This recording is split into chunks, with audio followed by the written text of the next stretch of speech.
Okay, I hope everybody is in the class.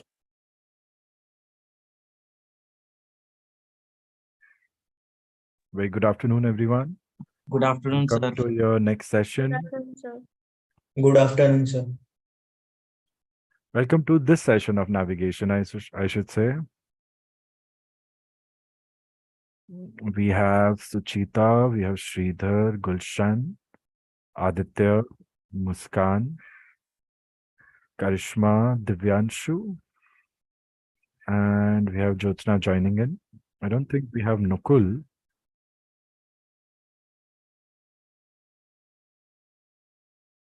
Please quickly go through what you have done about magnetism. I want you to understand what are the properties of magnets. Why do we need to understand magnets? Because we are talking about a device, an instrument called as a magnetic compass, which in itself has a very sensitive magnetic needle, which is just like any other magnet or a bar magnet that has two poles, North Pole and South Pole. Earth in itself behaves as if there was a twisted bar magnet passing through the axis of rotation of the Earth. Okay. This axis of rotation, the actual axis of rotation, the magnetic axis of rotation, is tilted towards the sun. The difference between the reference of this magnetic directional reference, which is magnetic north, and the true north, something that we use on air navigation charts, is called variation. Students who have done lecture 1, lecture 2, you all know about variation. Students who have not done any lecture in navigation before this or the last lecture, you need to let me know so that I can help you cover up with some more basics. So we have Nukul also joining in, Rohita also joining in. So Good afternoon, students, sir. very good afternoon, Rohita. Students, I just need to know if the readability is fine. Today's session is going to be very quick, very swift. I don't want you all to miss out on anything just because of readability. I hope everyone can hear me on a 5. If yes, then you don't have to reply. If you don't hear me on a 5, then you reply. I think Divyanshu is joining in just as a second session today. Divyanshu, I don't know if you have shared your notes from the previous session. I would like to see that. Rest, I think Sridhar has been doing that. Aditya is doing it. Muskan is doing it. Rohita is doing it. Pririt is doing it. Karishma is doing it. No problem. So I think Divyanshu, you have to catch up on a few things. And yeah. So what the first question that I'm asking to the class, I need your answers in the Zoom chat box. I'm just sending a message to everyone. You can send me a answer as a reply to that message. Okay, chat, everyone. Message here. Okay. Okay. So I think you've got it. The first question is, what is the law of magnetic attraction and repulsion with respect to attraction? Okay. What is the law of magnetic attraction and repulsion with respect to attraction? I want your answers in the chat box. Type it and send it.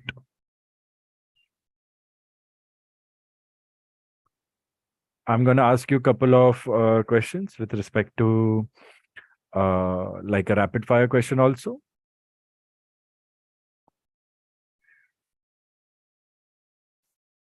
But I need an answer to this. It's one statement, students. It's nothing much. It's just one statement. Let's see if you can get your hands on it, your minds on it. Why are we talking about magnetism when learning navigation? It is because one of the 5 basic instruments that any pilot would require, one of those 5 is a magnetic compass.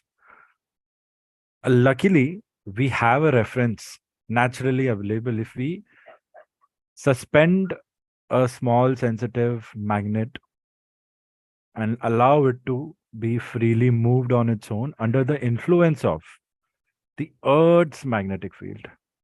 So now we know that it The Earth behaves as if there's a bar magnet passing through it in the center.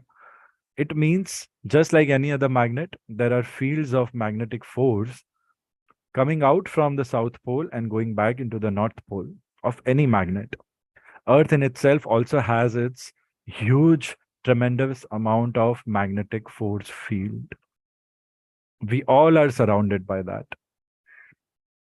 If you have a heavy magnet right here, you will not see that the magnet is freely suspending or not, or freely moving or not. Why? Because the force of gravity is going to act more on this compared to the force of magnetic influence, force of magnetic intensity. Now, this is a magnet. This is a circular magnet, a ring magnet. Even this magnet has South Pole and North Pole somewhere. Okay. Now, the property of attraction always is compared between two magnets. But a magnet is made up of a ferrous material, iron material made up of iron. And it has a property to attract other magnets or other ferrous materials. We have this nail over here. You see, right now I've got this attraction done. Why? Because of this magnetic property. Is this a magnet? No, this is not a magnet right now. This is a magnet. So both sides, I can see that the nail is being stuck. If I have to compare two magnets, then the magnets will be impacted by the law of attraction or repulsion. Now, one basic element that we have everywhere in the aircraft, in our households, right now in your devices also. If there is a speakerphone, there is a magnet, students. This is the inside of a speaker, a small speaker. Okay, this is from one of the most common headsets that we generally use. One of the most basic ones. One that comes for across 200, 300 bucks or something. This is one of the speakers. The speaker is surrounded by a magnetic ring over here. So there are magnets almost everywhere in an aircraft also. You might be aware, you might not be aware. Those are going to also influence our highly sensitive magnetic needle of a compass. And that influence and the indication related to that influence is called as deviation. So there are three types of directions: true direction, magnetic direction, and compass direction. Now, talking about the law of repulsion or attraction, I can see the magnet has stuck here completely. See. But the magnet is only stuck in the center, but it is not sticking over here. Here I can see a lot of repulsive force right now. Now it's reversed and it's sticking like this. Again, if I have to show you, here it is reverse and sticking. It's just going anywhere out of its own, following the law of attraction or repulsion. See, if I have to keep it in the hand, see, it just got pulled up. This is law of attraction. It means this pole and this pole, we can determine are they opposite or they alike. So you know the law of attraction. We know unlike poles will attract each other. So now we know the polarity. One of them is north, one of them is south. Which one is the north, which one is the south? We'll only know if we freely suspend it and make this sensitive enough to be influenced by the Earth's magnetic field. It will automatically align itself with one direction. With respect to where I am, north is here directly. Okay. For me, I'm facing right now to you at 180 degrees. So if we had that kind of a sensitive needle, if we would have tied it by a thread and we would have kept all the computer systems and speakers, everything aside, only then that sensitive needle would have been giving me a fixed direction of north. Compared to that north direction, I can determine my heading and all. Let's say my compass is showing north here and I'm going here. It means angular measurement clockwise from north till my line, I get a 90-degree angle. It means my direction is east. With respect to that, if this is north right behind me and I'm flying here, so from north, clockwise measurement straight, how much is the angular difference? It's 180 degrees. So my direction right now or my heading is 180. So just by looking at this magnetic needle, which is obviously pointing at north all the time, you can measure clockwise From that, measure the angle, and that angle particularly becomes your heading or your direction with respect to the magnetic north. So that becomes your magnetic direction. It is very simple, but many people really don't understand how magnets are showing us all different directions when a magnetic needle will always be showing me north only. So you understand directions are angular measurements measured clockwise from reference north. Okay. To get this magnetic direction, and then if we know the value of variation, we can look at any navigation chart and then look at the compass, apply the laws of variation, and follow the magnetic compass. Following a magnetic direction, automatically we stay on a true direction as per the charts. It's indirect directional alignment in a layman's term. Indirect as in you're following magnetic direction, but you're actually staying true to the true directions. But this compass in itself will be surrounded by aircraft and all the aircraft based magnetic fields, and the reading will not be accurately showing me magnetic north, but it will show me slightly different here or there. The difference between the magnetic north and the compass needle would be deviation. The value of this deviation can be determined for every aircraft with respect to different headings or different positions on the earth. Today we are going to learn about the earth's magnetic field and what are the components of earth's magnetic field that gives us the directional ability for our magnetic compass. This directional ability of a magnetic compass is known as directivity. Directivity means a compass's ability to give us directions.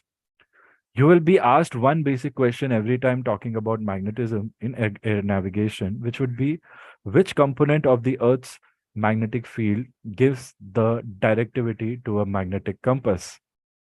So you need to know the components of Earth's magnetic field. Earth is a sphere. Okay.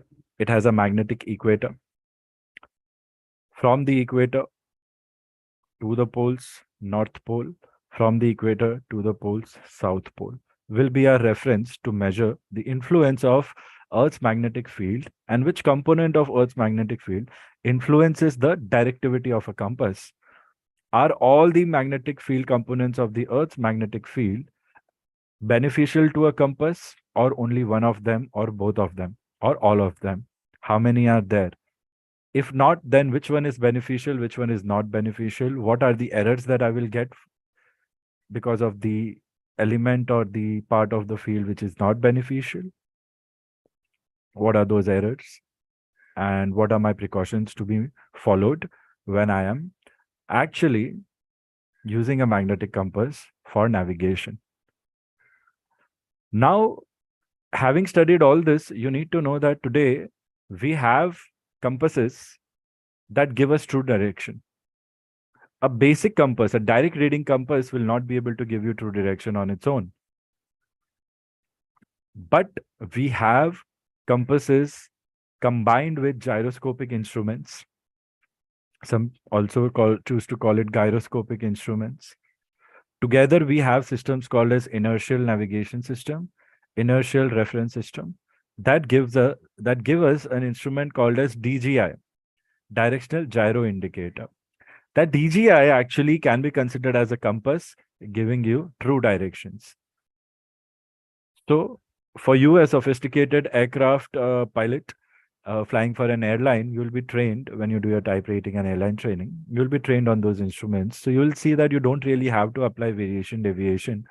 You just need to know how is the proper functioning of that particular DGI or its indicator. And then you follow that and you will stand true to your true direction. So, stand true to your true direction. It looks like a word play over here. But when you are well versed with these terms, you realize that, okay, fine, I'm getting comfortable with it. Now I know what I'm really going to do. So, why are we learning this when we have DGI?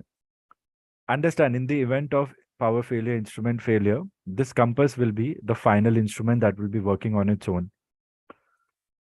Plus, when you start flying with these, not with these sophisticated instruments. So, it has multiple impact. CPL education, knowledge, syllabus is more of general knowledge. When I say general knowledge, we often take it for granted. Think general knowledge is the easiest thing. It is the easiest thing for someone who's flown an aircraft for 20 years, 30 years. It is not easy for someone who's just getting started. For someone who's just getting started, they should take it as a PhD subject or a master's subject or a graduation subject or a board exam, whatever makes you feel very important. Once you master these, it's very easy to score 100% also on these. As a pilot, I think I should always have 100%. My capacity for theoretical knowledge doesn't give me 100% due to certain silly errors because of slip of tongue, certain errors with respect to certain numbers or figures, because we tend to talk a lot. We tend to do that. So those are such errors which cannot be regulated. So if I have to apply that into my education, personally speaking, then I can say somewhere, I can say my level of efficiency with respect to my theoretical knowledge is anywhere between 92 to 96%. I could say that. I can blindly say 100% also, but I know there might be some errors that I might have made, I have not realized, and others would definitely not know if they have less knowledge than me. So we keep a room for error. This room for error or margin of safety is everywhere in aviation. We just don't use those words, margin of safety or room for error, because then it means we are encouraging someone to make a mistake. But something called as altimeter redundancy, students who do RT, there are two altimeters, two primary altimeters in the aircraft. Wherever there is redundancy, duplicacy of something, it means we have a safety margin of error. So if one goes wrong, we'll still have one that will help us, like that. That's why you'll see in aviation, everything is fail safe. The structural design of an aircraft is also fail safe. The way the skin of the aircraft, the aluminum skin or whatever material is used with respect to the aircraft, on the skeleton of the aircraft, the attachment with the screws and the rivets, whatever you have to use, they are also structured in such a way that if one screw is failing or one rivet is failing, there should not be an error chain. But other design is such that if one fails, the other two will prevent the whole system from falling down. Navigation, CPL studies are just like that. What you're studying right now can act as a fail-safe method for you in crisis, any kind of emergency. Although only major emergencies are reported worldwide, minor incidents happen every day regularly on all across the globe, every time. It's just the pilot's training and the design of the aircraft that make it possible for us to land safely and work out those minor errors. The only places and the only rare occasion, 0.01, I would say, where people are unable to recover from the minor errors is when we get into a major incident or major accident.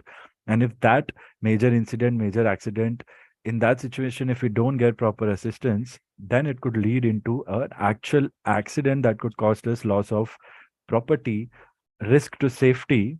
And if again the error chain is increasing in that particular moment on time, then we could have some fatal issues also, something that I never like to talk about in our classroom. But you need to understand whatever you're doing right now is ultimately linked to safety efficiency or increasing your level of safety in the long run. That's how you should approach this. So coming back to the compass, we're going to talk about what are the two components of Earth's magnetic force. And they start with two simple words. There is a horizontal component and there is a vertical component. So before we start, couple of more questions I'm going to ask. Very happy to see everybody answering in the chat box. I'll just randomly read a few answers. Like poles repel each other and unlike poles attract each other. A good statement, but remember the answer asked was only for attraction. So I require only specific answers. Why? Is it wrong to give extra answer? Definitely not. But right now in class, stay true to the word. Because in exams, the options will be like such that all options would seem like the correct answer. So you need to choose the specific answer specific to the question at times. North Pole attracts South Pole. Okay, this statement can also make me ask you more questions. So not good. But yeah, unlike poles attract each other, it means north pole of a magnet will attract the other magnet, where the attraction will be between the north pole and the south pole of those two magnets. Okay. It's true. Answer is true. I'm looking for specific answers. Unlike poles attract each other. Please check your spelling for attract. ATTRACT. Attract. Correct. Unlike poles attract each other. Good. Between any two magnets, we should start with that. Then we have attraction is unlike poles. Okay. But again, one statement should be enough. Unlike poles attract each other. Very good. North pole attracts south pole.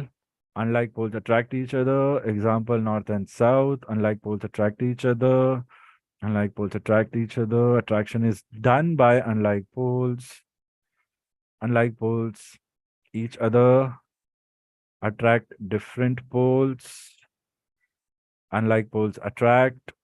Okay.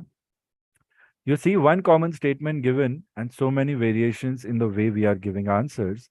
Imagine what would happen by the time you reach the exam center. It could get further different, which should not happen. Otherwise, good. Chaitanya has also joined in us today, a little late though, but I hope everyone is settled down. It's very difficult to teach a class without even one studying face, but I'm going to go with it. It's okay. Stay the way you are, students. No issues. Next question that I have, the strength of the magnet depends upon what two parameters?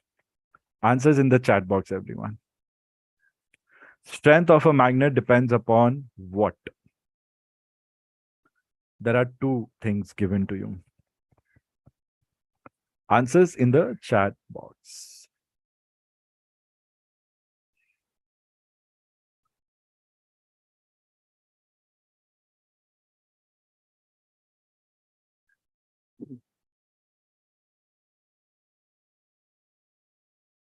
Very good.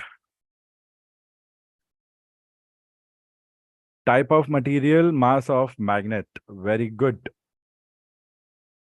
Very good. Students giving me quick answers. Very good. Very nice.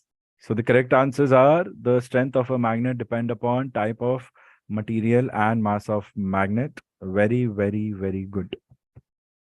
What is the rule with respect to the distance between two magnets and the force of attraction and repulsion? Who can give me that statement? All answers in the chat box.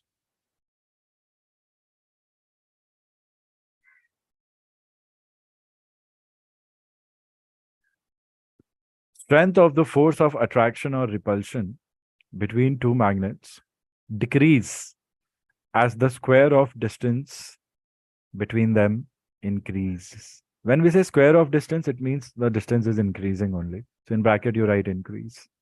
The strength of force of attraction or repulsion between two magnets decrease with the square of distance between them. In bracket, right, that is when the distance increases by the value of a square of the distance or something. So distance increase, force of attraction or repulsion decrease. By what value or factor? Square. Those are the keywords. What color is given to the North Pole? Blue or red or yellow? North Pole is blue. Very quick to answer, students, in the chat box. I like that. Very good. Keep answering. Very good. You all know, right? I have a chat history of all our chats. Very good.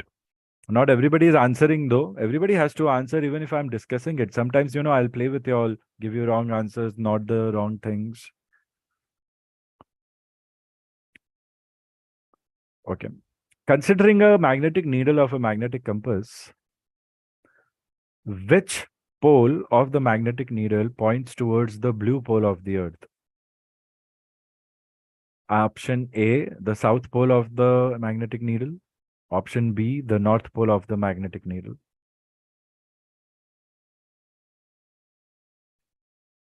Option A, south pole of the magnetic needle. Option B, north pole of the magnetic needle.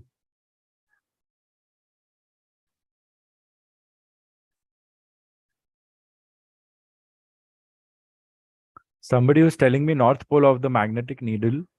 Think about the law of attraction we just spoke. Will the north pole of a magnetic needle be attracted by the north pole of the earth? I've got couple of answers saying north pole of the magnet. So why will we say the north pole of the magnetic needle is being attracted by the north pole of the earth? See, a very good way to verify the answer. First, I've given you the law of attraction. Everybody has given me the law of attraction. So now stick to the law of attraction and give your answers. So this is something for which you have got much time to revise also, students. Now I'm expecting you all to not make mistakes. If we are finding mistakes, let's fix them right away, right now, and move on. Whoever has said North Pole, correct the answer and tell me if you have got it right or wrong, quickly. What is the color of the pole of the magnetic needle which is pointing towards the North Pole of the Earth? Is it red? Is it blue? Sir, can you repeat the question? What is the color of the pole of the magnetic needle which is attracted by the Earth's magnetic North Pole? Is it red? Is it blue? Students, South Pole is blue. North Pole is, correction, South Pole is red. North Pole is blue. If South Pole is being attracted by the North Pole of the Earth, then the color will be red only. Everything is discussed. Why are students giving me wrong answers? Anyone who's giving me blue or North Pole as the right answer, what's your confusion? Please discuss. Please discuss the confusion. If I'm discussing something, I'm sharing something, why are you not learning the right thing? Why are you still sticking with your confusions and wrong answers? At least when I'm teaching you, write it and study it. Na, Baba. Why are we not doing it? How will we learn new things then?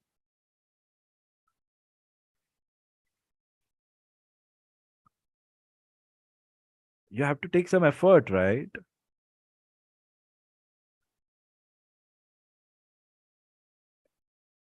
Write down a magnetic compass's magnetic needle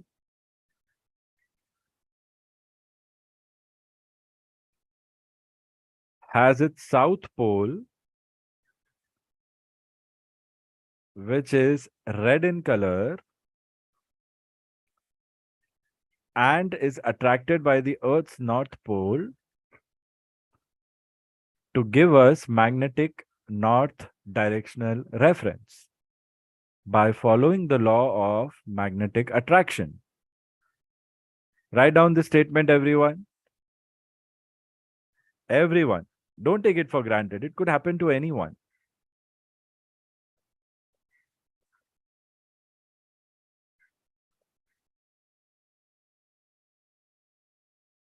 Okay.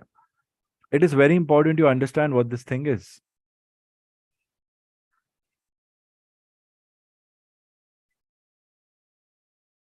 Students have given me incorrect answers. Please write down in the chat what's happening. Are you verified? I don't want to take names. I don't like that.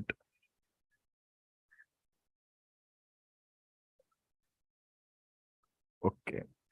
Any questions for me? Any doubts?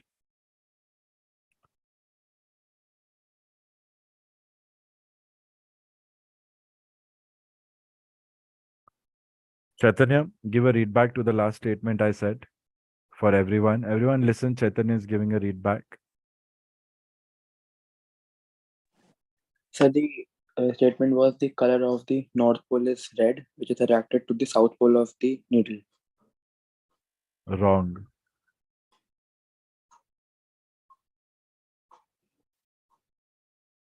Why are you giving me wrong answers? Do we not understand English? Am I speaking too fast? Is my voice not clear? Is your reception not fine? What's the issue? Have you not written the notes down? Is it too complex for you to study? Students, if you don't tell me your problems, if you just keep going with this, you will not learn the right thing. Out of out of 12 students, 4 students are giving me wrong answers. 4. Why?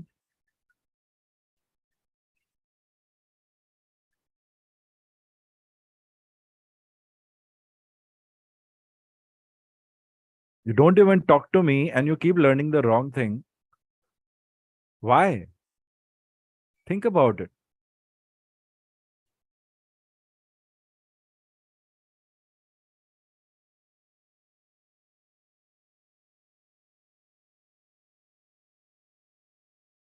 Just think about what I'm saying right now. Why? Who will do it if you won't do it? Who else will do it if you don't do it? Think about it. You're not just telling your mind, guiding your mind to do the right thing. Why? Who will tell it then? I'm here to do it, saying it again and again, but even after that, if you don't do it, do you think anybody does this in aviation school? Anybody does this? Sticking to one point again and again for 2 lectures, 3 lectures, and you are just nicely relaxed about it. But it takes some effort. At least discuss your issues that I can help you with, why you are getting it wrong. If not, then learn the right thing.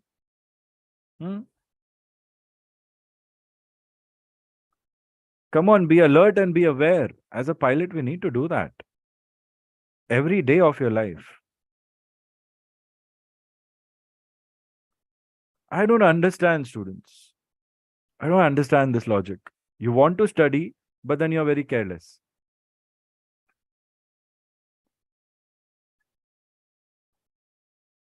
What is this rhythm? I don't really get it.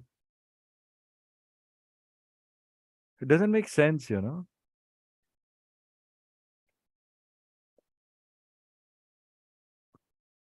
It's your passion, it's your favorite subject, it's something that you're fighting with the world to get done with. And when you are getting a chance to study, you are just, missing out on the opportunity. Why? It means you just want the glamour of flying. You don't want the knowledge. Then this is not the career for us, right?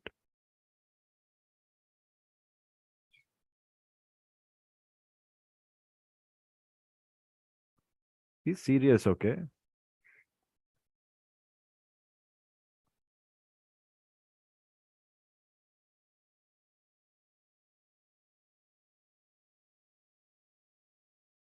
So this device that I have made is a compass. And now this is Earth. Now this Earth, I said this is the North Pole and this is the South Pole. This here is my magnetic needle. Magnetic needle of compass. Okay. Now North Pole, Earth's magnetic field. The law states that Earth's magnetic field, okay, first let me show you in a green ink. My Earth's magnetic field will be like this, from south to north, okay? Nobody knows its true extent of radius, but it is measured up to a certain point, like this. Like oranges, remember 3D? Completely. Completely. Okay, completely. If you don't understand this, you will not understand the Earth's magnetic components. If you don't understand that Earth's magnetic components, you will not understand compass errors. If you don't understand compass errors, you will not understand general navigation in its entirety. It means you're leaving some room for error in your exams. Now the law goes like this. If there is a freely suspended bar magnet, then it will align itself with the Earth's north pole, Earth's magnetic north pole, as per the law of attraction. So let's assume in this compass, this magnetic needle is freely suspended. It's pivoted. How is it pivoted? I'll show it to you from the side angle. From the side also, it would look like this diamond a little bit. And here there will be pivot like this on a small surface. Side view.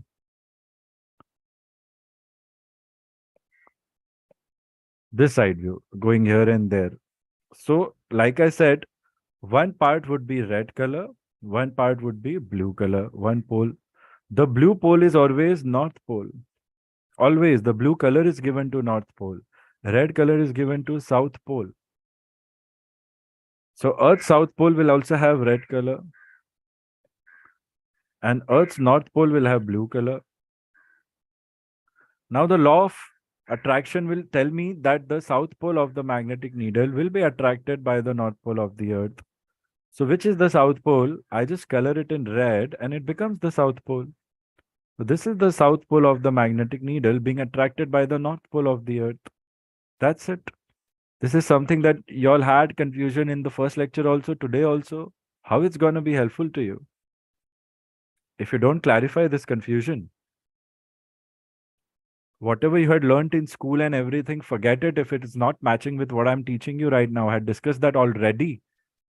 That in our Indian textbooks, it's wrongly written. I've seen it. I've seen it in my nephew's textbooks. Standard 5th, standard 6th. I'm like, but in aviation, we follow the real deal. Are we understanding this aspect? Now we have a magnetic equator. 0 degrees, north, south. Okay, north pole is 90 degrees north. South pole is 90 degrees south. Latitudes are parallels to equator like this in both the hemispheres, northern hemisphere, southern hemisphere, both places. Okay. The two components of the Earth's magnetic field. Okay.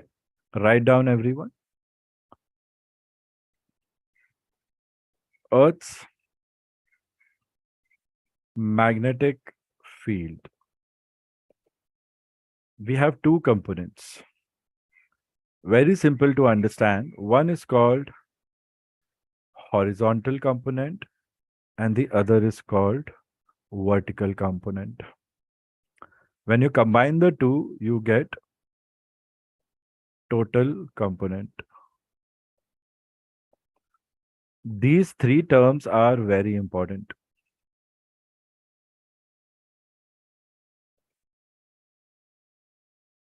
Okay. Earth's horizontal component is good for a compass.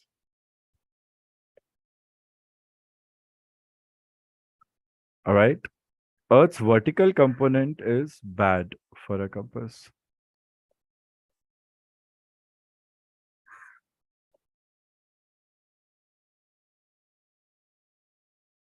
Okay. Why is it good? Because it gives directivity to the compass. We need directivity. What is directivity? The ability of the compass to point in the direction of magnetic north. Once we get that direction, we'll only get the direction when the magnet or the magnetic needle will be free to suspend or freely suspended under the influence of Earth's magnetic field. Why is the vertical component of the Earth's magnetic compass bad? It is bad because it causes magnetic dip, a very important term. What does magnetic dip do? Magnetic dip disturbs the center of gravity of magnetic needle, thereby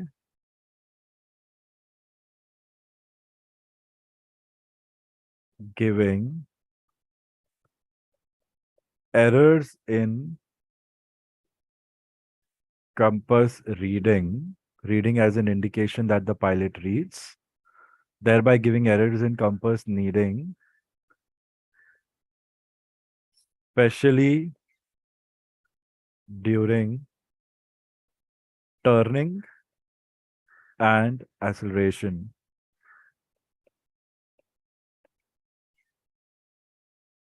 So there are turning errors and acceleration errors. It means whenever you are turning, the compass is not giving you a steady north indication. Whenever you are accelerating, increasing your airspeed or decreasing your airspeed, the compass needle is not give you proper reading. So only when you are at a steady speed and not turning, only in a straight and level flight, is when you get dependable compass reading. That is directivity. Directivity can also be said as the ability of the compass needle to stay horizontal, completely horizontal, when the aircraft is flying. Whenever the compass needle, so let's say this is the compass needle now, so the compass needle will be freely suspended to move like this only when it will be pivoted on its CG. Okay.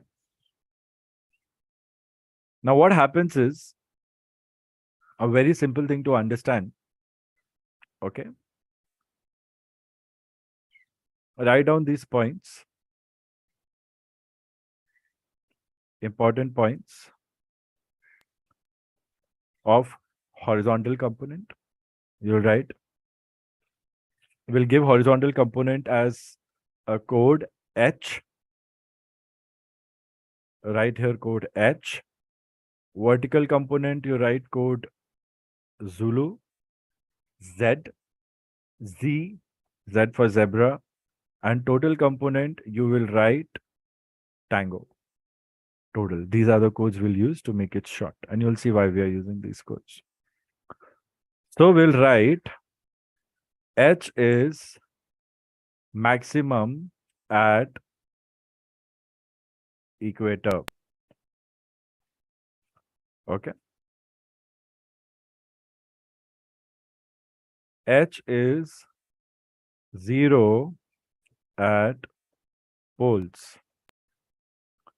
It means if you're going to use a magnetic compass over the poles, North Pole or the South Pole, no use. Why? We will see. Now we do know that H gives us directivity. So wherever H is max, the directive will be max. Where is H max? It's at the equator. Now understand, here we are talking about magnetic equator.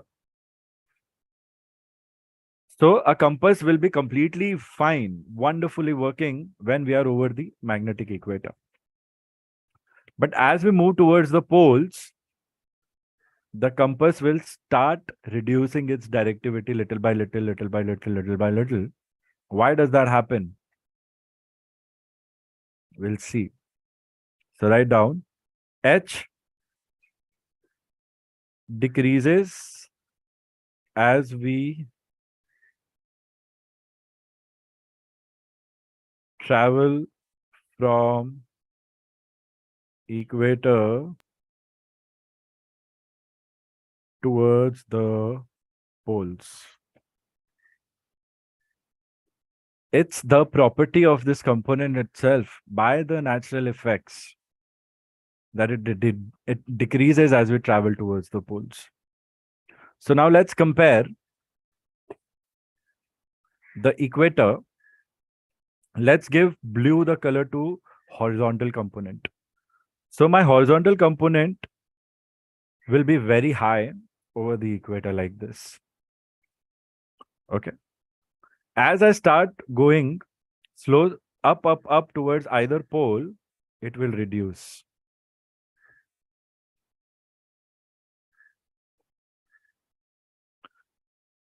And then it will continue to reduce.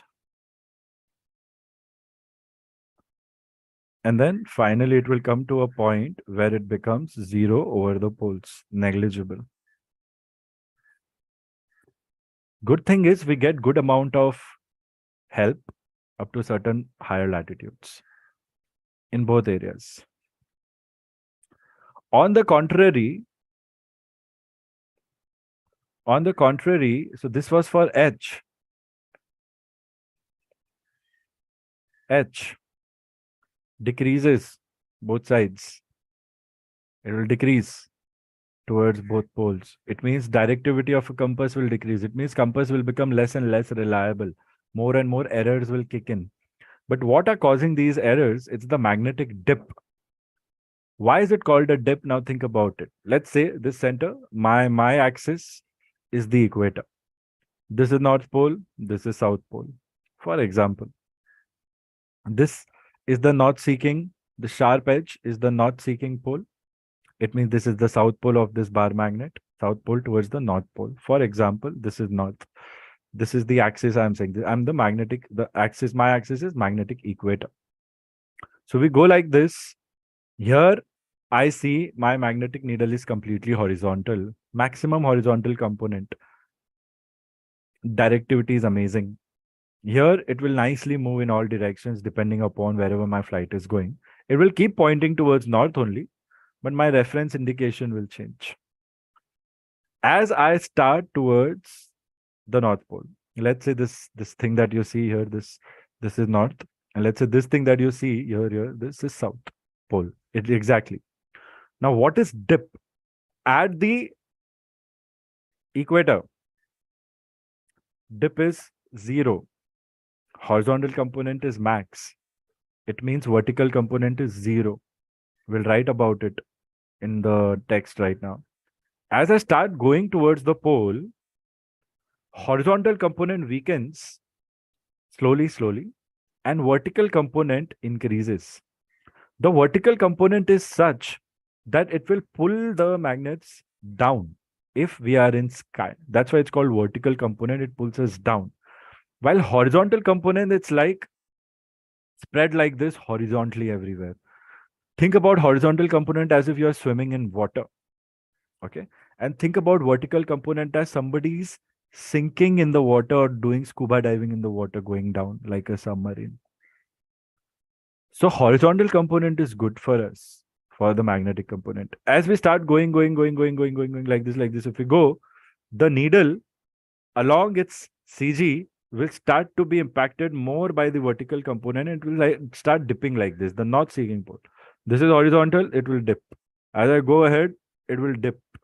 And as it reaches the North Pole, it will try to dip completely like this. What's the use of a compass like this when it is dipping like this? I just need a horizontal dial. So my compass will not be useful towards the poles because it causes this dip. Similarly, if I travel here, this north-seeking pole will be looking at north only. If I go like this, as I go, it will start dipping. And over the pole completely, it will dip like this completely. Now, although in your compasses, construction is such that the needle is not allowed to dip for more than certain angle, but then it is not good for us. Dip is never good. This is dip. So this dip is something that is often asked to you in your exams and the horizontal component also. I'll show you how it can be resolved into simple lines. Then there are 3 possibilities and there are a couple of formulas that can help you find the dip angle also. Dip angle should be 0 for the compass to be having maximum directivity. Where is dip angle 0? It's 0 on the equator. Dip angle 0, no dip. Dip angle 45 degree, halfway. So we can say at 45 degree north and south, the dip angle could be also approximately 45 degree. Where is 45 degree north and south? Just look at it. Somewhere here, this will be 45 degree north. And somewhere here, this will be 45 degrees south. And then once you reach the pole that is 90 degree north, dip angle generally will go like this. Not good. The compass will break and all. Practically, it won't be possible, but the reading will not be correct for us. So on the equator, dip angle 0. On the mid latitudes, so 45 degree north and south can be called mid latitudes because there's between 0 and 90. The dip angle will be 45 degrees. At highest latitudes, 90 degree north south, dip angle can be complete 90 degrees. So write down points, important points for Z. Z is vertical component. Remember, Z is 0 at equator. Next point, Z is maximum at poles.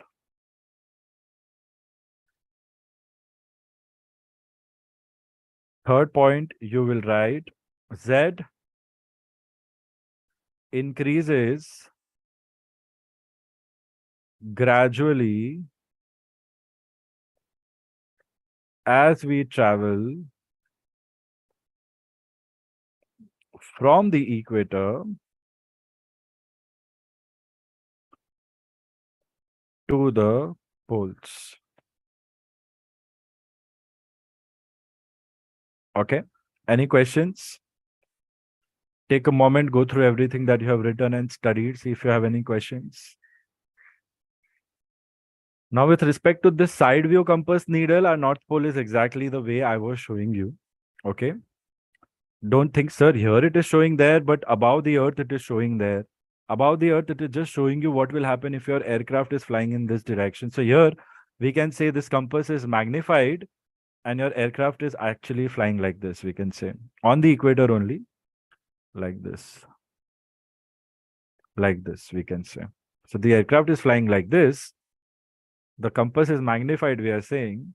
So it's like the aircraft is also heading towards north, while the compass is also showing you north.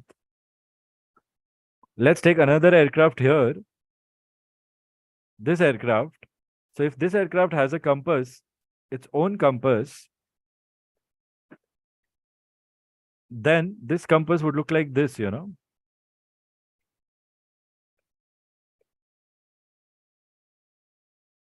where this compass needle will also point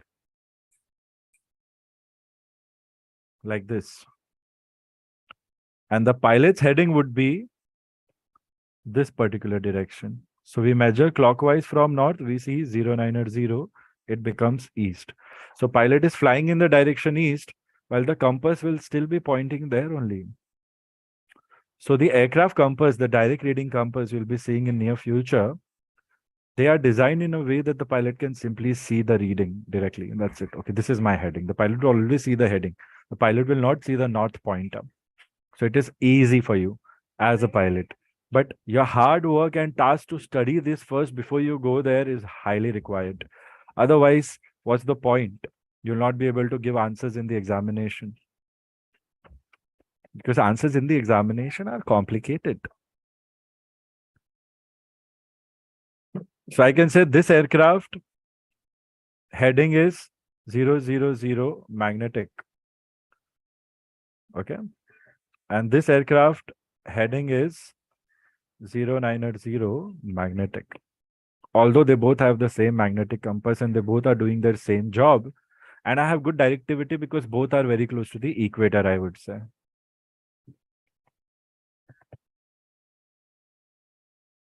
Are we getting it, students?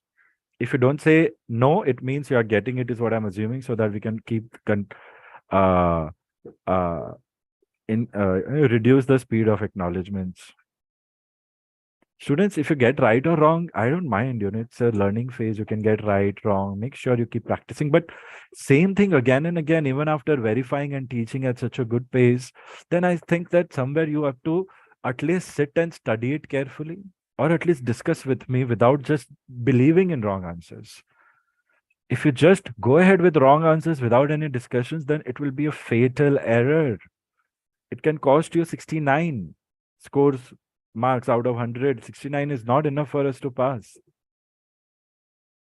My target is for you to study up to a capacity of 90, 95 marks. And if basic concepts, you will miss 3 to 4 points, 3 to 4 points. Overall, you will miss out on 30 to 40%. Then you will end up in the bracket of 60 only, right? So it's very important. I request, it's very important you follow everything I say 100%. If there is an error, bring it to my attention. Sir, you probably had a slip of tongue or something, or maybe this is my reference in my books. What do? I can only get that in my mind. I'm not able to get anything else in my mind, no matter how many times you say. I've studied it so carefully in my school that I cannot forget it. I believe my teachers. I was a ranker. You are wrong, sir. Whatever it is, at least share with me. I'll clarify your doubts. But if you're playing me like this, that you'll follow something else, then it's only going to be your loss. Some extra smart students do that. We don't have to be that. We just have to be adequately smart.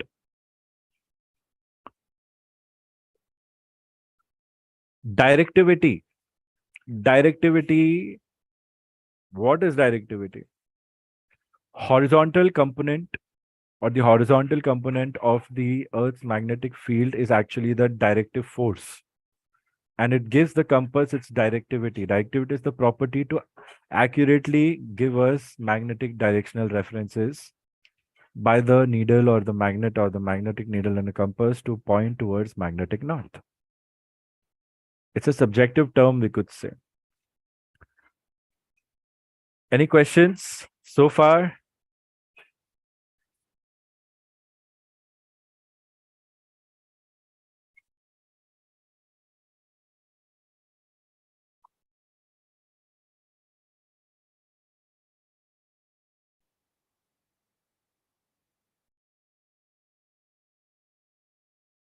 Write down thumb rules. Before thumb rules, you add a few more points for H. Okay, write down this point, everyone. H, that is horizontal component of the Earth's magnetic force, is known as directive force. A very important term, okay?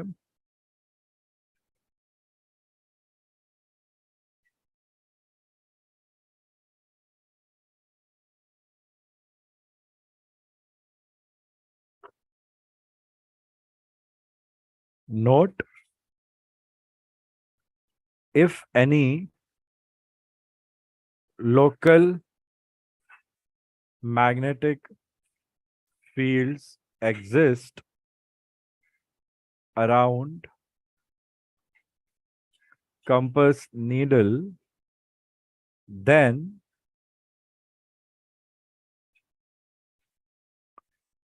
the total directive force of the needle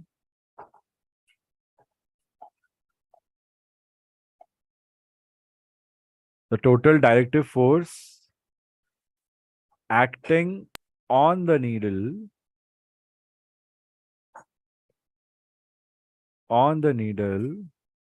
will include H plus the local force. If no local magnetic field,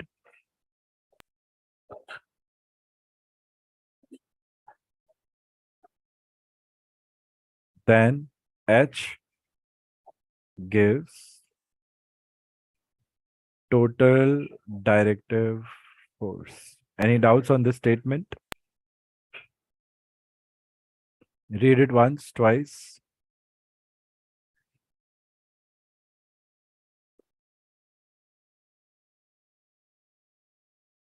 Write down an equivalent important point for vertical force of Earth's magnetic field. Okay. So we can call it H as horizontal force, Z as vertical force. H, write down. H has importance. So the vertical force of the Earth's magnetic field has importance in magnetizing the, write in inverted commas, vertical soft iron in an aircraft. Right now, you're very far away from learning about aircraft magnetism, but these are key terms which you will see in aircraft magnetism: vertical soft iron. Okay.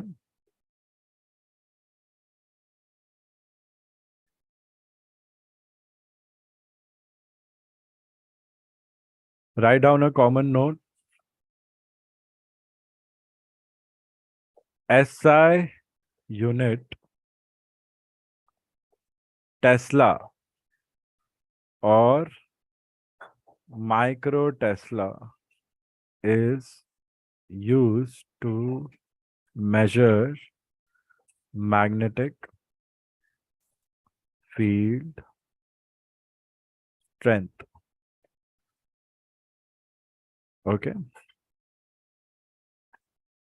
T represents Earth's total magnetic force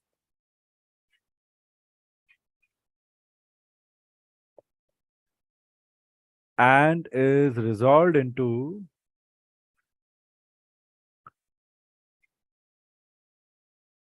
two components,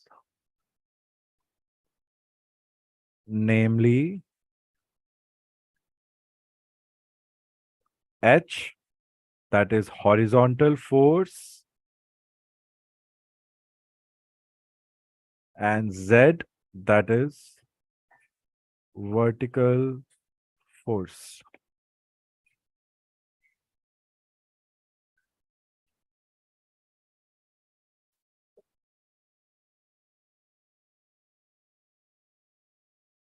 Write down more important points. These are all thumb rules. If you think I will only study 60% out of what sir is teaching, don't do that. These are all key points. These are bare minimums that you have to study, which I'm discussing in detail. There is much more you could study, but these are bare minimums you have to study. So please do not, do not, do not steal from this.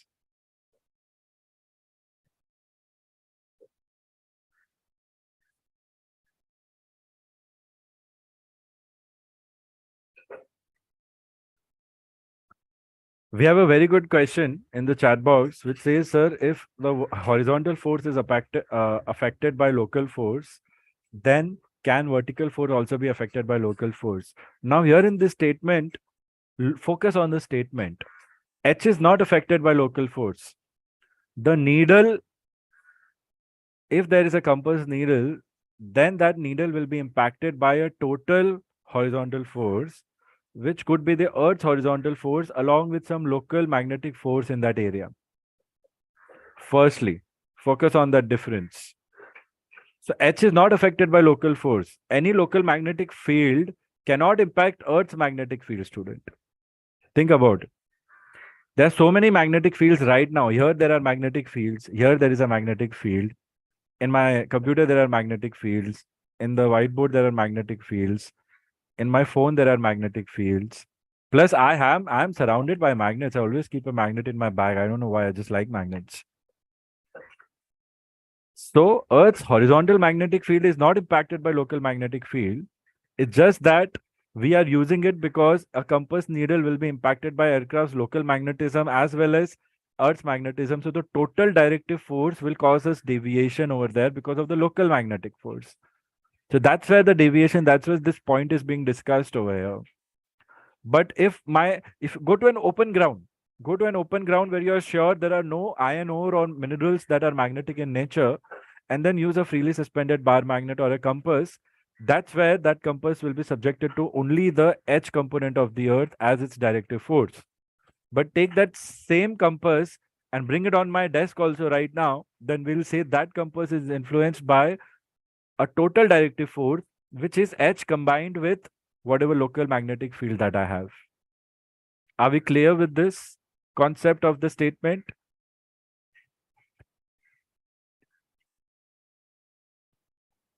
Now, can vertical force be affected by local force? Vertical element is not important for us at all. So whatever impacts are there, we just ignore them whatsoever. And this statement is directly given in your textbooks also, the primary textbooks we follow, that study of vertical magnetism is not important because it's not giving us any directivity. We just need to know it with respect to angle of dip, and we just need to know it with respect to the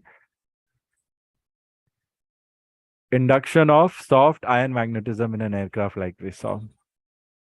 But of course, any local magnetic field, generally students, any local magnetic field They might have their vertical component also, but understand this magnet field will be coming from its south pole to its north pole only. So whatever its local vertical magnetic field will be, that will be also very small, and the horizontal will also be very small. And let's say I have a magnet on this desk right now. So I will have vertical field and horizontal field both places. Where do you think is this vertical field? And where do you think is this horizontal field? Over the equator, majorly you have horizontal. As you go towards the poles, horizontal reduces and vertical increases. So it is a downward pulling force only. Like this, like this. It will keep pulling you as you go towards the poles. And as you reach on the pole, because the north pole is right below you, the pointer also directs right below you. It's very dedicated to pointing towards the north. Any freely suspended magnet. Students, keep asking, discussing questions. You can always write your question in the parking lot, share a picture, or write it in the chat box also. Okay. Write down these important points.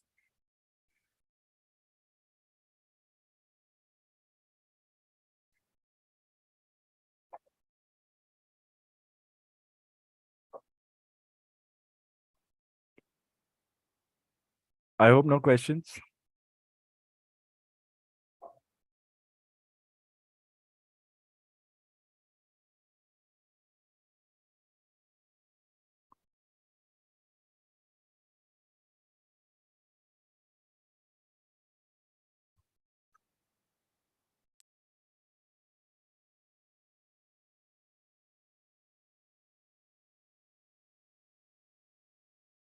I want Divyanshu to read it out loud for the whole class, what I'm writing.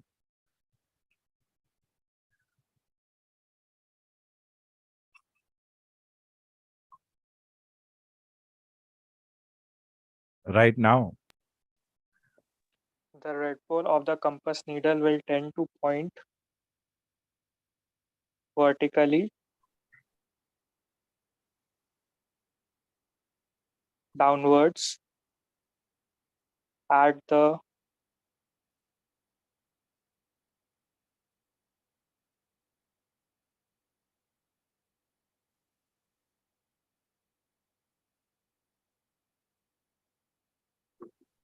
Earth's north magnetic blue pole. Everybody, makes sense? Anybody has any dispute on this statement? Thank you, Divyanshu. The red pole of the compass needle will tend to point vertically downwards at the Earth's north magnetic blue pole. Any confusions? Okay.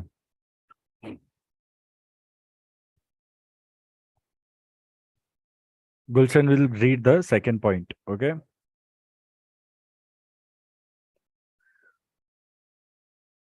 Anytime you can start.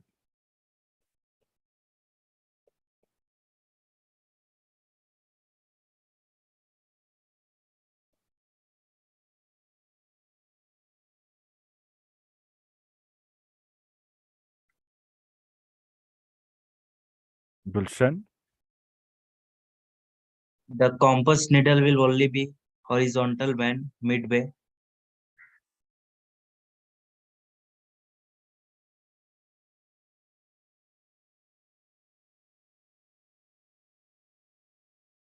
And midway between the Earth's magnetic poles, that is on the north, क्या बोल रहे हो? that is on the magnetic equator. Now focus on the last term. Thank you, Gulshan. Gulshan full VIP feels हैं. जब तक 2 बार नहीं बुलाऊंगा तब तक काम नहीं करोगे हाँ? But thank you for doing it. Elsewhere, apart from being on the magnetic equator, elsewhere, Nukul is going to read it once it's finished, okay?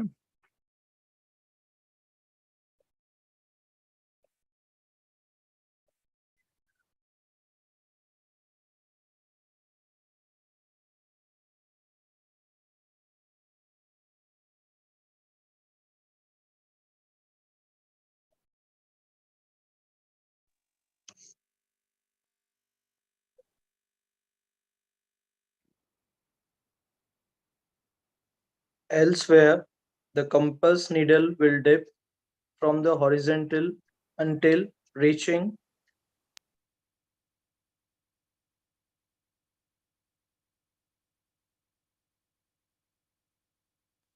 the magnetic poles,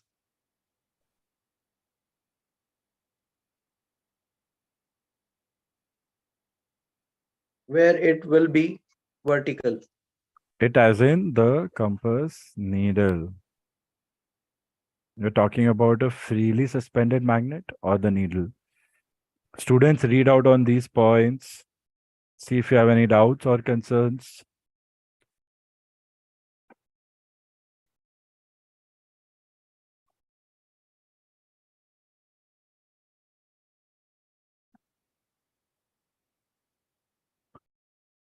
Thank you, Nukul.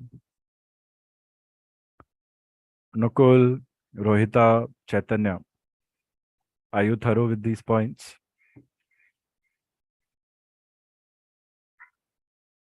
Yes, sir. Yes, sir. Yes, sir. Jyotsna, Divyanshu, Sridhar, are you thorough with these points? Yes, sir. Yes, sir.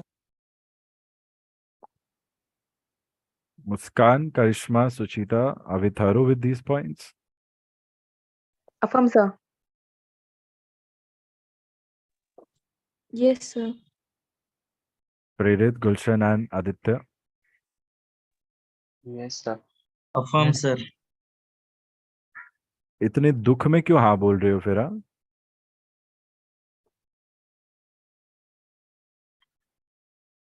Have some energy, huh? Don't forget to smile, students.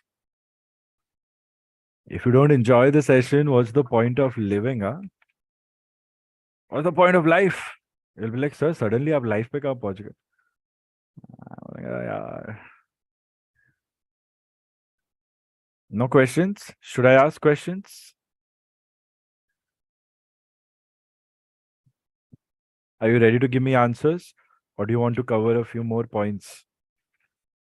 I think covering a few more points will make sense, right?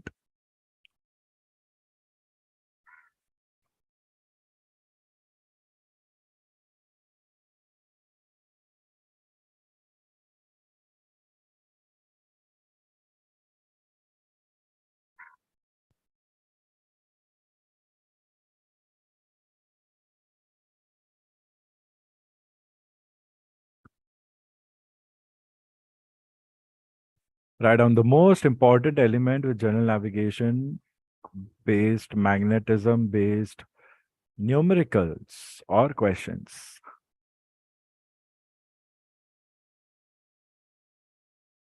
Write down. The topic is the relationship between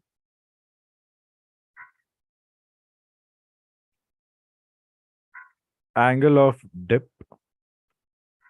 Angle of dip is represented by theta. Okay, students. Total force of Earth's magnetic field, horizontal correction, vertical force and horizontal force. The relationship between the three. Okay. Write down the statement, everyone. Point number 1. As we travel, I'm not going to dictate it. I'm not going to write it. Okay. As we travel from equator to poles, the compass needle dips from the horizontal,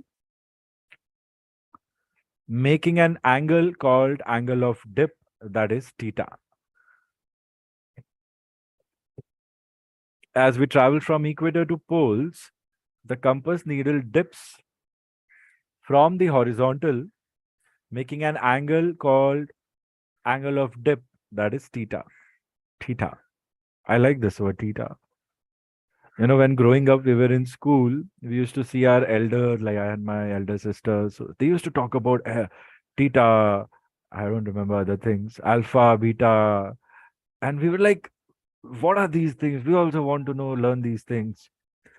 And when we got introduced to these things, trigonometry, after first lecture, I was like, I don't want to study this because math was my weak subject. I never had the patience to learn math. I tried couple of tuitions. I'm like, I don't know, because I was more of a self-study student all my life. Math was something I used to get through self-study, but trigonometry, when I tried to study, I didn't understand at all. I'm like, what is this? And I don't even know how I passed my school days after 8, 9, 10 standard, because everything was trigonometry. I think I passed majorly on geometry and all those non-trigonometry parts. But then, and then 10 plus 2 science. I like took science. Of course, I wanted to do aviation, so I will take science like y'all. And again, trigonometry. I'm like, this time let's take coaching. So I went to a very reputed private tutor, and he used to make us sit there, teach us for 15 minutes, and he like solve your sums. And I was like, what just happened? And he used to go and teach other students. I used to sit there one place, and it's just waste time. I think the only thing I learned was limits. When I started to get a hang of it, I got distracted. Then I'm like, it's not going to be my cup of tea. I will have to come through some other such strategy to score well in my math. So for me, what math one or math two, I forgot. But one of those math which didn't have trigonometry was my only savior to help me at least across the line. It was difficult, because I didn't have guidance and all, and my own mind was like trying to run away from math. So somehow I managed to score decent marks in math. Okay, here and there, with some help here and there. And afterwards, aviation really didn't require math initially. But when I started acquainting myself in depth learning with navigation, the first thing I realized was trigonometry that I have to study finally. So I'm like, okay, if you run away from something, that thing will always run back at you, is something that I learned. So I thought what to do. So I had an aviation colleague. He was very good with math. I went to him. I said, see, I think I'm going to be I'm going to be into teaching and training. So I think I should be good with these things. I'm good with everything else, but I just need to be master of these things. So if you could, and we were young, like many years before this. I'm like, okay. So I went to his place. I took some textbook. I took aviation navigation textbooks. I think I took GSP, if I remember clearly. And I went my worksheet with my worksheets. I was ready. Finally, at that point in life, I learned trigonometry because I knew navigation without math, I'll not be able to teach good navigation, right? So then he taught me in like 20, 30 minutes. And that's when it clicked that the logic behind it is something totally different. And nobody was talking about the logic all these days. And when I learned from him, I realized I didn't really learn anything from my friend. So I thought, okay, I'll have to learn it on my own. So when I found the logic, I realized, okay, this is basic. I don't know what I was running away from because all formulas are given to you anyway. Good thing is in air navigation, you don't have to worry about all that. You just have to memorize a few formulas that have trigonometry, but then you have a scientific calci to be used. So that makes sense. If anytime anybody wants to know, so what's this logic of trigonometry you want to talk about? I'll explain. It's mainly to do with right angle triangles or triangles. So triangles have angles. So triangle is trigonometry, geometry of triangles. And when you talk about it, we have angles with respect to the Earth's equator and Earth's magnetic north pole, and the difference is 90 degrees. So the relationship of cos and sine in these words are nothing. One of them is 0 in one of the places, and one of the is 1 in one of the places. So what is this relationship is that's what trigonometry is all about. But good for you, you don't have to learn even all that and derivations. But when I learned, I felt so much at peace. I'm like, okay, now I'm afraid of one less thing in my life. So breaking down everything to the logical concept is the key to learning and mastering anything, no matter how difficult it seems. I'm giving you these strategies so that you stop having such confusions that you keep having every now and then. If you have confusion, it means you're blindly trying to memorize and do things verbatim. So half of the times you'll get wrong because so many terms they sound alike that the mind only has some limited capacity to memorize things, and it will jumble up a lot of things and make you give wrong answers even when your concepts are clear. So try to break down everything to the logical aspect. As long as you don't understand, keep asking, sir, how is it applicable logically? Can we talk about it, think about it? Then we'll be like, yeah, maybe we can keep it in the parking lot and discuss sometime later. So here the logic is that when you think about the earth like this, okay, here the logic is this. Let's say this is the half of the hemisphere. Okay. I'm showing you the eastern half, okay? Eastern half, east. EAST. East is this direction. So it means the North Pole is here, okay? Here is the North Pole. And down is your South Pole. So what happens is, because the field force of the magnetic flux is like this, coming like this, from the South Pole to the North Pole, okay? This is the arrow. Now I've just twisted Earth like this for you to show you what horizontal and vertical is all about logically. So here is the magnetic equator, I would say. Okay. Understand, I've tilted the Earth like this.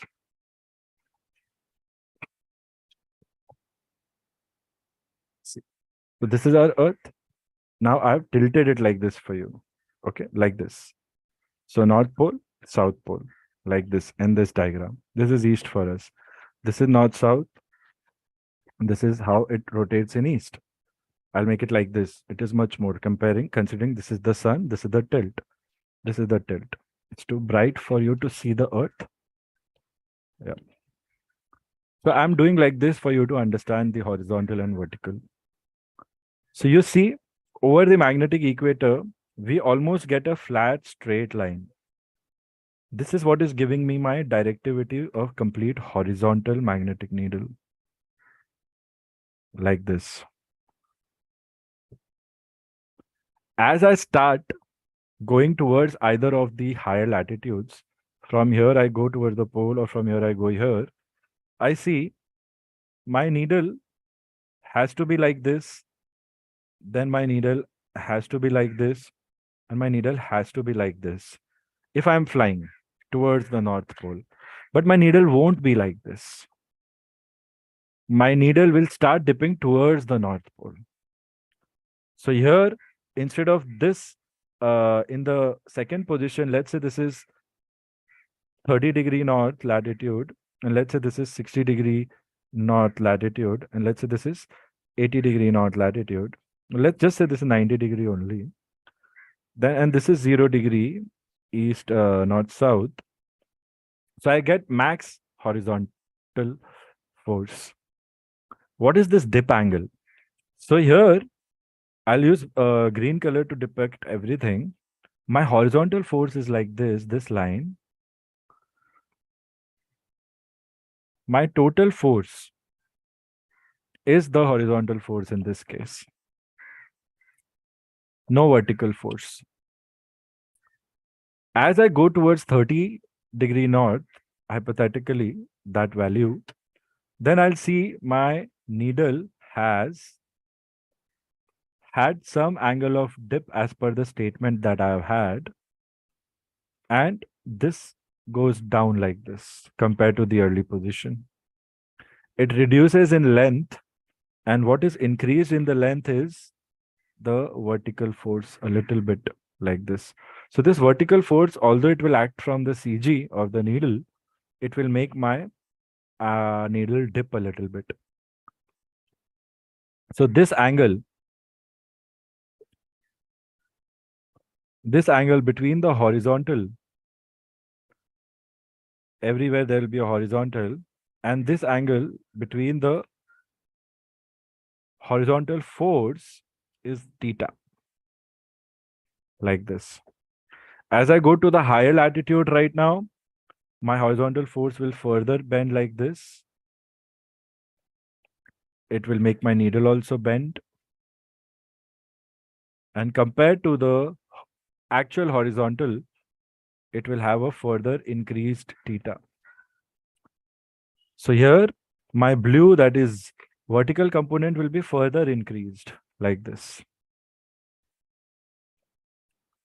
And then as I move towards the final 90-degree latitude, the only force existing will be the vertical force. And the angle I'll see will be 90-degree theta. Here it is 60-degree. Here it is 30-degree. Here it is 0-degree.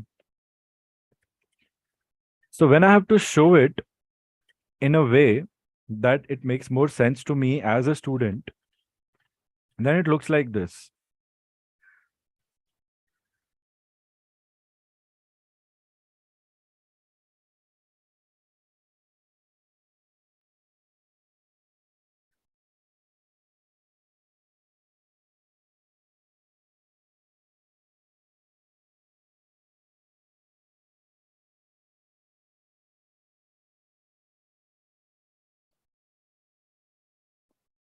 This is 0-degree north-south, that is the equator.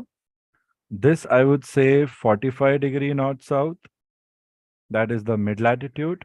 And this I would say maybe 60-degree north-south. And then the last would be 90-degree north-south.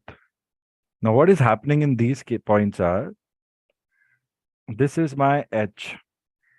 So here total is equal to H and theta is equal to 0 degrees. At where? At magnetic equator. I'm making this understanding very easy for you. Mid latitude, this is H. This is Z. And this is the total force. Here, total is the whatever interaction I've got between H and Z. And theta would be approximately 45 degrees over here. In the third one, 60-degree north or south, my H has further reduced while my vertical force has increased, and my total will act like this. So my needle bend will always be going through the total force, reaction between the H and the V. So this red that you see is actually the needle dipping. So here there is no angle. Theta is equal to 0. Here I see theta is equal to 45 degrees. And here I see theta is equal to 60 degrees.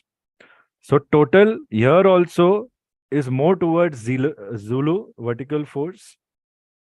But theta here is, the angle of dip here is 60 degrees. And the last, over the north and the south pole, this is the vertical component, where I can easily write total is equal to vertical component. My angle of dip is equal to 90 degrees.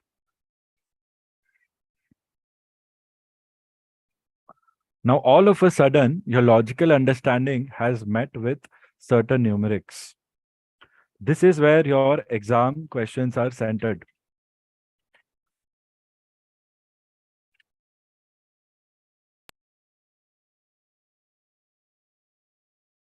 Now write down this statement, everyone.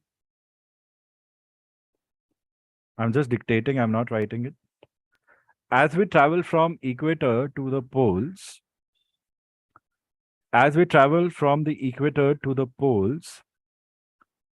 the compass needle dips from the H, making an angle called angle of dip. That is theta.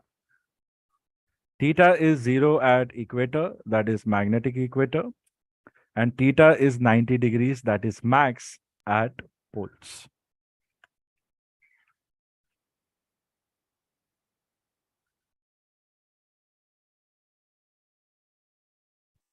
We can say theta to have the total force to have 2 arrows because it's a resultant force. Sometimes some basic questions can also be asked. It's a total force. So it will have a combination or the attraction or addition or subtraction of both H and Z associated.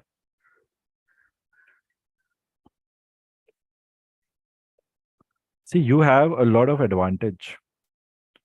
You have good quality sessions, in depth. You have personal attention on you. Plus, you can always revise accessing the recordings. The same session. If you do it once again, the part where you're confused, you will not forget anything. But you have to do those efforts. It's a short-term thing, students. Remember, a few months and you'll be done. But the benefit is long-term. Trust me on that. Write down another point. Note 2. The line along with H-axis. The line along which H-axis, this line here, if you noticed, I made some dotted line here. The line along with H-axis is called as the magnetic meridian. The line along with H-axis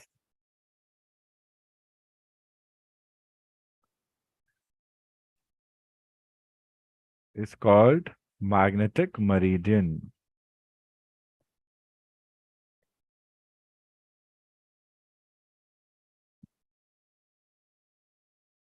Next note.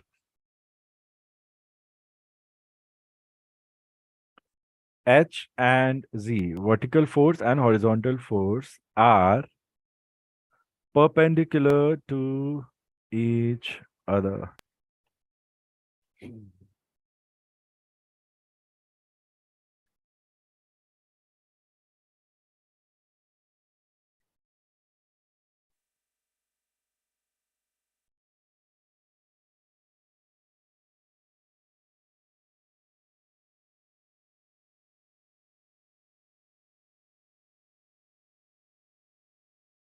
Note 4. Formulae for the relationship.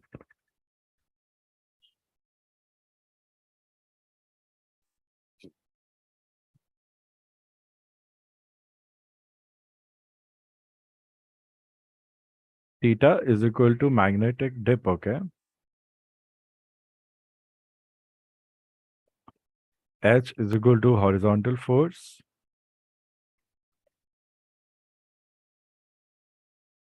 Z is equal to vertical force.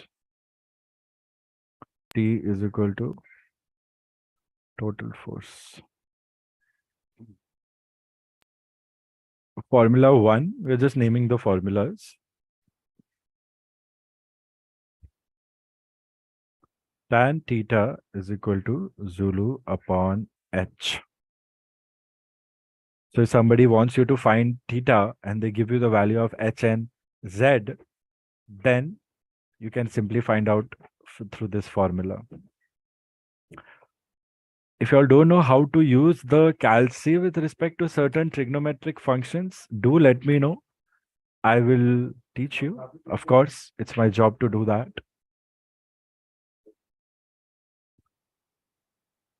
Next formula you write down. If you have to find out total force, correction, if you want to find out the vertical force, then vertical force is equal to tan angle of dip into H.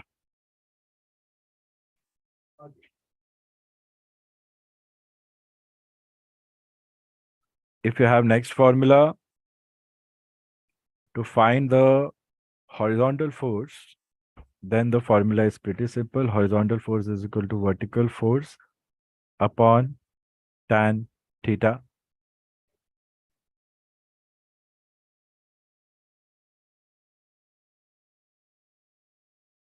Then there is another formula where you can say total force square is equal to horizontal force square plus vertical force square.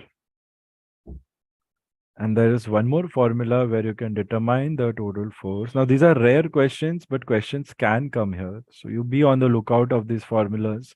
Make sure you're writing these formulas in a sheet which is easily accessible.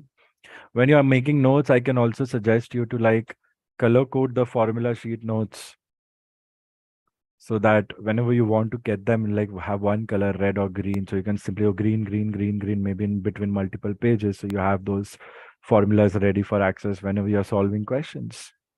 The good thing is you can use your CX3 and you can use scientific calci. All you need to remember is formulas. You don't directly memorize formulas. You keep reading them by solving them, keeping it in an open sheet. It comes to you automatically. Last formula you can write: total force is equal to horizontal force upon cosine of theta.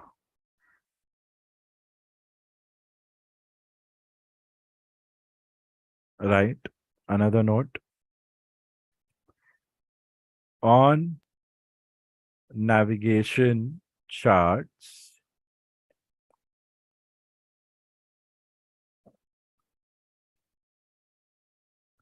lines joining equal, in bracket we will write lines joining places of equal magnetic dip are called isoclines. These are very important terms with respect to your exams. So on navigation charts, your departure, aerodrome, everything will be mentioned, routes will be mentioned. Plus, you will have values of variation also mentioned, specific spaces. Plus, wherever there are places where the dip is same, those places will also join with a common line so that they know if you're following this line, then your dip is going to be that standard value only. So you account for that and only then follow your magnetic readings. Good thing is, as a professional, sophisticated pilot, you'll not have to worry about these things so much. But a basic understanding is good enough. And it is required for your CPL exams. So we cannot bypass it,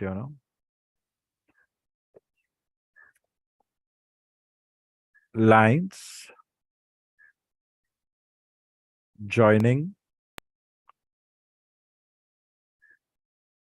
in bracket you write places of, close bracket, lines joining zero magnetic dip are called aclinic lines.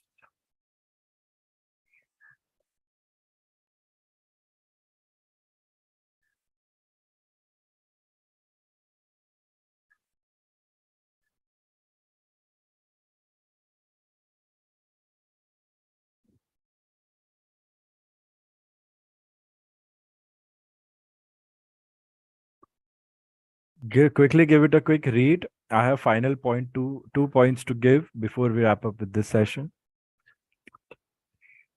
Quickly give it a read, see if you have any questions.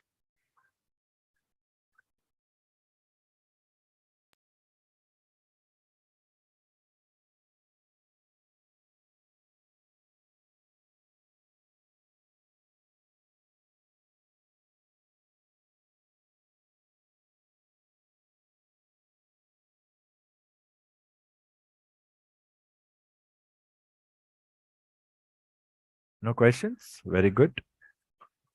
Whenever you do, please let me know.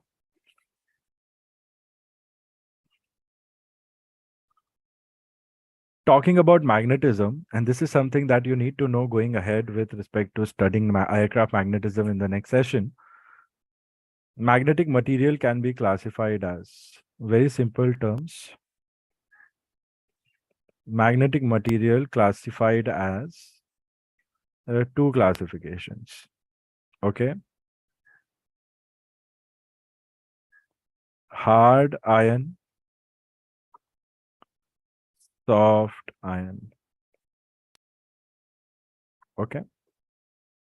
Two types of magnetic materials, hard iron, soft iron. Magnets are made from iron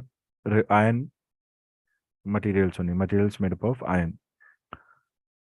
So what is hard iron? Hard iron is a iron related element that is difficult to magnetize. How about soft iron? Soft iron is easy to magnetize.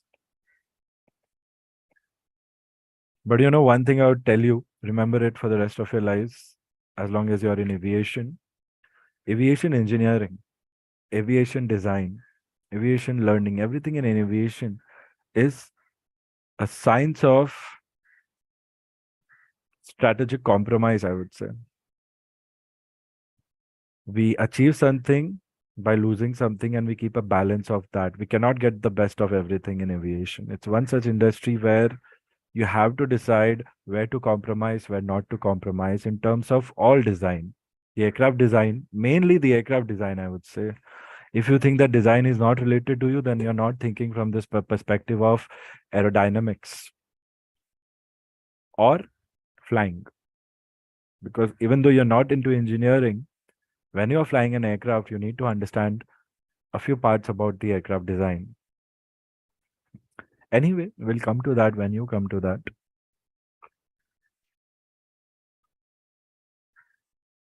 Second point, hard iron, once magnetized,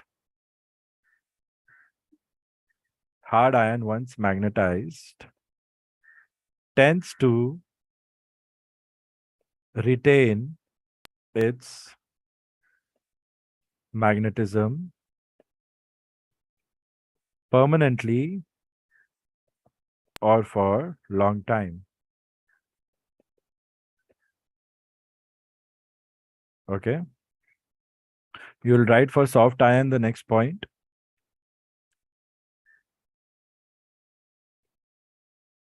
Loses magnetism as soon as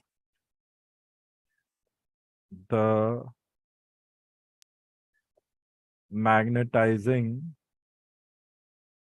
force is removed. Come back to hard iron. You'll write hard iron is used to produce permanent magnets.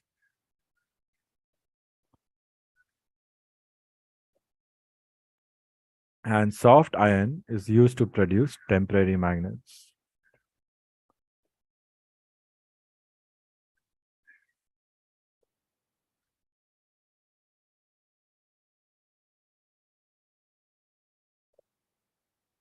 Write down one more important note.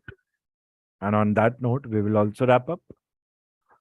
But if this system allows us, then, you know, in my dream, I saw a dream yesterday, and in my dreams, I just see training, education these days. Okay. Just too much of it is happening right now. But I don't mind, you know, I'm at least not distracted with other things in life, is what I feel. See, something wrong with this year. All my hard work of making notes for you are gone. But at least we have it on the recording. So we have a lot of fail safe. All my design in giving you online training is so good and fail safe. The only thing we need is we need to finish everything learning together. If we manage to do that, you'll be great.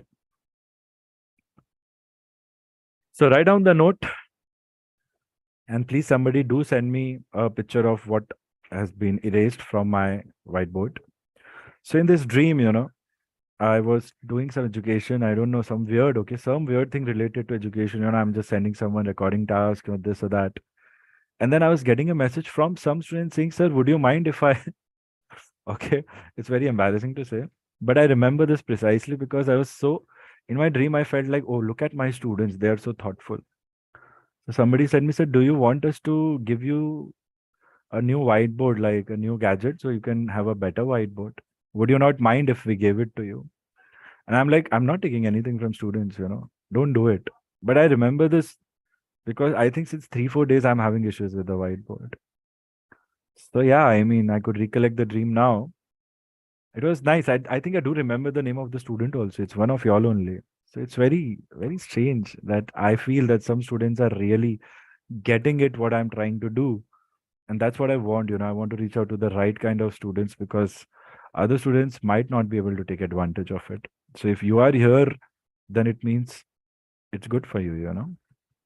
Right on the last point, magnetic material can be found that has or that lies between soft and hard iron and will produce semi-permanent magnets. Magnetic material can be found that lies between hard iron and soft iron, and they will produce semi-permanent magnets. This is good point for your group discussions and interviews in the future. So, any questions you would like to discuss or your doubts? Remember, the red color is given to south pole of any bar magnet.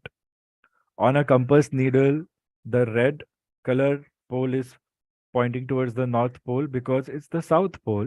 And the law of attraction says, unlike poles attract each other, Earth is such a huge force that everybody will be attracted to the Earth's north pole. Whatever magnet we are using as reference, the direction pointer that is like pointing like this towards north will be the red pole. The red pole is the south pole of the magnetic needle. It is pointed towards the north pole of the Earth. Okay. So, no questions? Do good revision. What is the lecture time? Next navigation class? I think it's tomorrow morning. If it is tomorrow morning, then tomorrow morning you will be learning about aircraft magnetism. I don't want to skip. I don't want to skip that lecture. Pushkar, very warm welcome. I forgot to welcome you because. Yeah, good. Today everybody is keeping the video off, so it gives me more time to focus on training. I realize it also has its advantage. But the advantage is on my side, students. I'm not sure how many of you all have studied it and how many not. So it takes away the personal attention that I have. You're stealing my personal attention giving skills from me by doing this. But I'm hoping that you are learning everything. Let's see. अगर आप लोग की नहीं चली तो जबरदस्ती आपको मैं जो कराऊंगा वो करना ही पड़ेगा. सो आजकल में कर लो. आंसर्स नहीं आएंगे, रिजल्ट्स नहीं आएंगे, जो भी मैं टेस्ट दूंगा वगैरह वगैरह, तो फिर आपको तो जबरदस्ती कुछ कंपलसरी लॉज फॉलो करने पड़ेंगे. मुझे नहीं अच्छा लगता कंपलसरी लॉज फॉलो कराना स्टूडेंट्स को, बट जब वो मस्ती करते हैं तो जबरदस्ती डिसिप्लिन के लिए करना पड़ता है, right? Tomorrow 11 o'clock, 11 to 2 o'clock is the schedule for air navigation. Tomorrow morning, let's ensure we don't miss it. Otherwise, this week would sound like we have not learned much. I'm feeling the pressure of it. You might not be feeling. Tomorrow morning, we're going to talk about aircraft magnetism and get done with aircraft magnetism. So tomorrow we have to be fast. I like this discipline that you have, but I'm not sure at what cost I'm getting it because I'm not sure if you've got it. I'm hoping you've got it because you have not asked many questions or doubts. Do read it once tomorrow morning. Be ready. And we will see how the aircraft magnetism is all about, how it is being induced. We saw the vertical force induces soft iron magnetism in the aircraft, and that soft iron magnetism means aircraft becomes magnetic temporarily. So that temporary magnetism could induce problems to my directive force for my compass, along the other things. So one of the very good questions I had was in the class, sir, will not the vertical component also be affected by other local fields? So something to more think about on those lines. Not exactly about the question, but about the impact of vertical force on the aircraft, making the aircraft a temporary magnet. So I'm just teaching you in short. That temporary magnetism could create the aircraft's own magnetic field, which would be high in strength for a very sensitive compass needle and impact the readings also. So that's why you see we don't use direct reading compass, but we use remote reading compass. Remote reading compass will have their magnetic sensors, the magnetic needle somewhere located in a place where the influence of aircraft magnetic field would be the least, but the indication would be shown to you, the pilot in the cockpit. Those become remote reading compasses. DGI is a compass that is combined with a gyroscope, and that DGI is aligned with the local meridian, which is a true meridian. And then that DGI, along with a magnetic compass, together gives us a true direction. There is one DGI that can give us magnetic directions. DGI will generally give you magnetic direction also without any errors. Inertial navigation systems and inertial reference systems will give you true directions directly. So DGI will give you magnetic direction without any errors, we would say, without any deviation, without turning or acceleration errors. So we still use a directional gyro for magnetic reading. That is not a basic compass. We just use the basic elements of compass, then we align it with so much of different mechanism and electromagnetism, which you don't really have to study. Right now in CPL and ATPL, you might need to know the theory behind it, but we get a good reading. This instrument becomes a part of the 6 major instruments in your cockpit. DGI also, not a compass. But DGI has the benefits of a compass without the errors of a compass because of the introduction of a gyroscope. Students who have done basic gyroscope and basic things, you should know that it prevents the reader of the compass or the DGI to experience acceleration or turning errors. Good for us. What we see is what the reading we have to follow with respect to magnetic direction. Look at the variation on the chart, apply it to your magnetic direction, and you can constantly follow the true direction. But over and above that, I do have inertial navigation systems and inertial reference systems that will directly give me true directions on a digital navigation display. So that display will not have gyroscopic instruments. There will be instruments separately kept into the avionics bay or instrument bay or wherever the instruments are, just that the display will be fed to your display systems. So now you understand what we are doing. We are not just doing navigation, we are talking about the aircraft and a few important instruments and aspects of the aircraft that help you fly. Flying is navigation. Flying is tech general. Flying has to be related with meteorology, and flying has to be done under regulations, and flying is not safe without RT. So these 5 subjects are your core subjects to become a good pilot. That's why you have these as a subject. So now you break down everything to logical aspects. Have this habit. Slow and steady, you will see within a span of a month from now, wherever you are from there, you will reach wherever you will see tremendous growth. Isn't that what all we want? Results will be a by default thing. Results will be like automatic. It's like you finish the race, come first, automatic you get the rewards, name, fame. It's like that. So you have to run, you have to be fast. You automatically make a good product, it gets success. So quality should be good. So right now, focus on quality, okay? So no more questions. I'm going to take a leave. And if you allow me, I'll take a leave and I'll see you tomorrow morning. Remember the instructions, 10:50, correction, 1045, settle down, revise, request for the lecture link. We'll start the lecture at 1100, talk about aircraft magnetism, and hopefully get done with it so that you'll have good week to revise. And then next week, you could start with new topics. All right. Signing off, students. Nice to have a very silent class.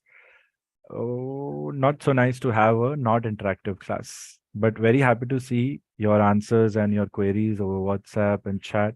Keep doing it. Keep learning. Whatever doubts you have, just let me know. Give me some time. I'll get back to you. Take care, everyone. Thank you, sir. Thank you, sir. Thank you, Yes, sir. sir.